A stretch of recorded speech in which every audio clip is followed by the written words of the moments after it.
नमस्कार दोस्तों, स्वागत है आपका आपके अपने यूट्यूब चैनल पर। दोस्तों आज हम लोग मैकेनिकल इंजीनियरिंग सेक्शन में गियर और गियर कटिंग के बारे में बात कर रहे हैं। दोस्तों इससे पहले हम लोग गियर की टर्मिनोलॉजी और स्पर गियर के बारे में बात कर चुके हैं, तो आज पार्ट 3 है। तो आज आइए आगे चलते हैं। दोस्तों आज हम लोग रैक के बारे में बात करेंगे। तो rack, this is a linear gear. This type of gear is use to convert rotary motion into linear motion. It is called gear of infinite teeth. तो दोस्तों रैक को हम लोग इनफाइनाइट टीथ का गियर कहते हैं। This gear is gear of infinite teeth.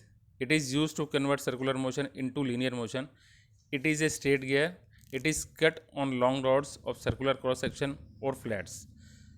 The teeth of this gear can be angular or straight.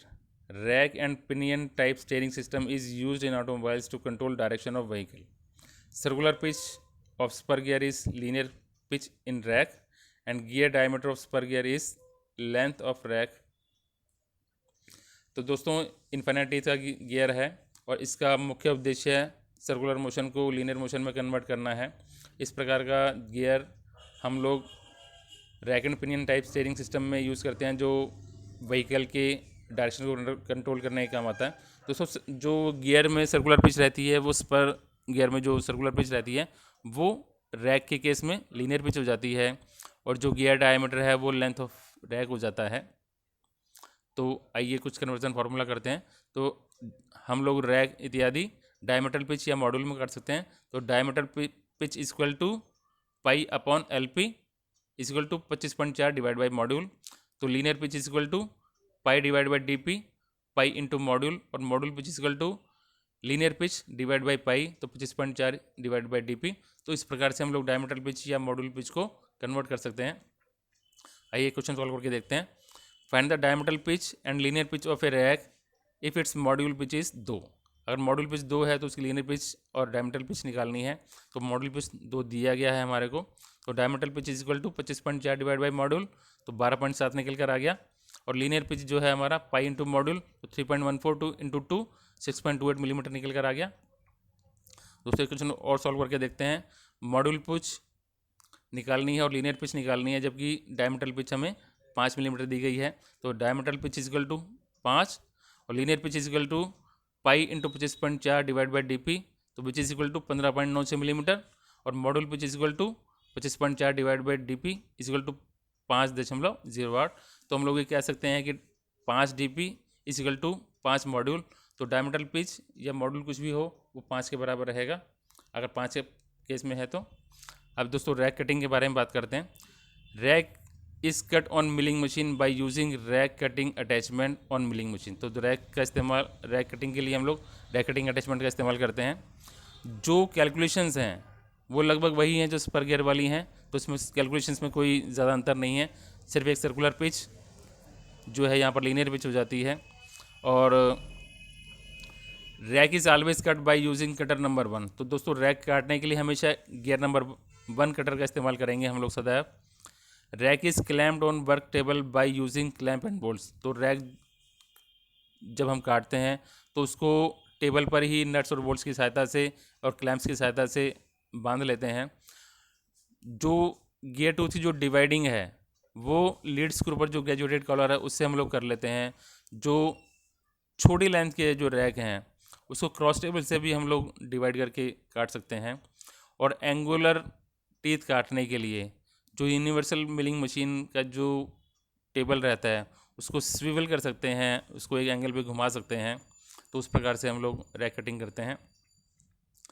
दोस्तों जो हेलिकल गियर कटिंग के बारे में बात करते हैं। स्पाइरल और helical gears are angular spur gear. तो हेलिकल गियर्स और स्पाइरल गियर जो हैं वो एंगुलर स्पर गियर हैं। The angle at which teeth are cut is called helix angle. तो जिस एंगल पर हम लोग टीथ काटते हैं उसको हम लोग हेलिक्स एंगल कहते हैं। For cutting spiral gear, gear blank is held in indexing head between the centres using dog carrier. तो इंडेक्सिंग हेड के सेंटर और फुट स्टॉप के बीच में डॉग कैरियर के इस्तेमाल से मैंडल को हम लोग बांध लेते हैं जिस पर हमारा गियर ब्लैंक चढ़ा होता है। द वार्म शाफ्ट और indexing head is attach to lead screw table using gear train. तो जो इंडेक्सिंग हेड का जो वार्म शाफ्ट है वो टेबल का जो लीड स्क्रू है उसके साथ में गियर से जोड़ा रहता है। और table of universal milling machine is set at desired angle. और जो यूनिवर्सल मिलिंग मशीन की जो टेबल है उसको हम लोग एक एंगल पे घुमा सकते हैं, जिस एंगल पे हम लोगों को गियर काटना है। When table is moved the gear blank rotates accordingly and spiral of or helical gear is cut on gear blank. तो जब हम इंडेक्सिंग हेड को घुमा, जब टेबल को मूव चला करते हैं तो अकॉर्डिंगली हमारा वर्क भी जो है वो घूमता है, और इसी प्रकार से हेलिकल और स्पाइरल गियर हमारा गियर ब्लैंक पे कट जाता है। दोस्तों यहाँ पर हम लोगों ने कुछ फोटोग्राफ्स दिखाई हैं। यहाँ पर जो ये वाली फ़ोटोग्राफ है इसमें आपको जो यूनिवर्सल मिलिंग मशीन का जो टेबल है वो 15 डिग्री पर घुमा हुआ दिखाई दे रहा है। तो ये हमारा मार्क है, और जो टेबल है यहाँ पर, इस पर यहाँ पर हमारा 15 डिग्री मार्क किया हुआ है। दोस्तों यहाँ पर जो सेकंड डायग्राम है, यहाँ पर आपको एक इंडेक्सिंग हेड दिखाई दे रहा है। जो टेबल है ये हमारी वर्क टेबल का जो लीड स्क्रू है, इसके साथ में जो ये पोर्शन है पूरा, ये हमारा इंडेक्सिंग हेड है। तो 1 2 3 गियर्स जो है ये अटैच किए गए हैं, जो लीड स्क्रू, जो टेबल के लीड स्क्रू है उसके साथ में रोटेट कर रहा है। तो जब हम इस वाले गियर को रोटेट करेंगे, जब टेबल के लीड स्क्रू को घुमाएंगे, तो बाकी सारे गियर्स भी घूमेंगे, वार्म शाफ्ट भी घूमेगी। इसी प्रकार से हमारा इंडेक्सिंग इसमें हो जाएगी।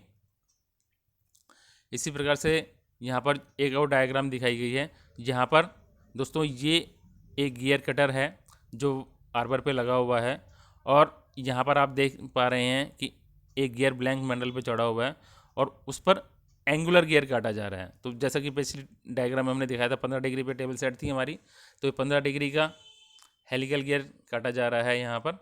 उसी प्रकार से एक दूसरे एंगल से उसी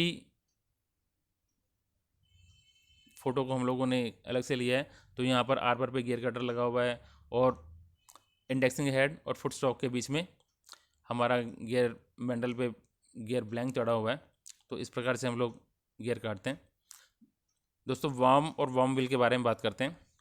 this type of gear combination is use to join such shafts which are at right angle to each other but not at same plane. In this combination of gears, worm is always the driving member. This type of gear assembly is used in big size shutters for lifting and closing. तो दोस्तों यहाँ पर एक diagram दिखाई गई है। इस diagram में एक वार्म शाफ्ट है, ये दोस्तों हमारा वार्म शाफ्ट है, और ये हमारा वार्म व्हील है। तो वार्म शाफ्ट जो है हमेशा ड्राइविंग मेंबर रहेगा और वार्म व्हील जो है हमारा ड्रिवन मेंबर रहेगा। इस प्रकार की असेंबली का जो बिग साइज शटर्स रहते हैं उसको लिफ्ट करने और क्लोजिंग करने के लिए हम लोग इस्तेमाल करते हैं। दोस्तों एक क्वेश्चन सॉल्व करते हैं। वार्म एंड वार्म व्हील में linear pitch of worm is equal to circular pitch of worm wheel. तो Z1 into N1 is equal to Z2 into N2। तो Z1 is equal number of starts of worm shaft. तो worm shaft में कितने number of starts की thread है वो रहेगा। N1 जो है RPM है वार्म शाफ्ट का रहेगा। N2 जो number of teeth of worm wheel है, वार्म व्हील में कितने टीथ हैं वो रहेंगे, और N2 RPM of worm wheel है। दोस्तों एक क्वेश्चन सॉल्व करके देखते हैं। A 3 start worm shaft rotates at 150 RPM and matches with gear to rotate it at 10 RPM। Find number of teeth on gear. तो नंबर ऑफ स्टार्ट्स 3 दिया गया है, जो उसके RPM है वो 150 दिए गए हैं, जो वार्म व्हील का RPM है वो 10 दिए गए हैं, और उसके नंबर ऑफ टीथ हमें निकालने हैं। तो Z1 into N1 is equal to Z2 into N2। तो Z2 is equal to 3 into 150 divide by 10, 45। तो नंबर ऑफ टीथ जो वार्म व्हील है, जो वार्म व्हील गियर है उसके ऊपर 45 दांतें निकल कर आ गए। तो दोस्तों इस प्रकार की वीडियोस हम लोग लाते रहते हैं और पहले भी लाते रहे हैं और आगे भी लाते रहेंगे। दोस्तों यदि वीडियो पसंद आई हो तो इसको लाइक कीजिए, शेयर कीजिए, सब्सक्राइब कीजिए, और बेल, हमारे चैनल पर अगर नए हैं तो बेल आइकन को ज़रूर प्रेस कीजिए ताकि आने वाली वीडियोज़ की नोटिफिकेशन आपको मिल सके। तो दोस्तों ये हमारा गियर कटिंग का फाइनल और थर्ड पार्ट था। धन्यवाद।